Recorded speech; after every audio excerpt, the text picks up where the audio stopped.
Hey everybody, it's David Chinelli here, a realtor with Royal LePage Signature. I haven't said that for a long time.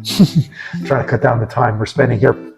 Got my lovely, my beautiful, my gorgeous wife. Amazing. Natalie Chinelli, Spaces Collective. So Nat, the market has changed for us as realtors. Mm-hmm. Has it also changed for you on the staging side? Yes, it definitely has. What we're really seeing now is, clients that want to use as much of their own furniture and decor as possible to kind of cut down on the costs.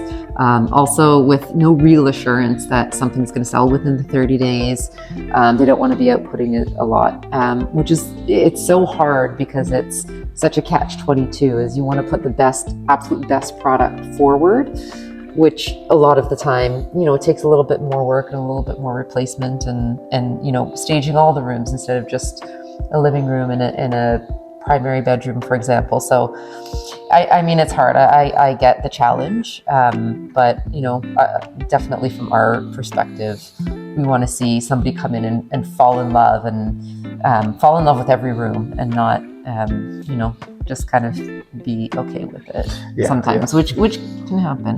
Well, the other thing I find is got to be consistent as well. You can't just go and stage one room and then have one room modern, everything else is my nana's place. It just doesn't make sense. So it has to have some sort of flow. So if you are looking to cut corners, maybe talk with you how to keep the flow the same. I don't know. Yeah, it's a bit of a challenging time, but well, good to know. Thanks. Thanks, Nat.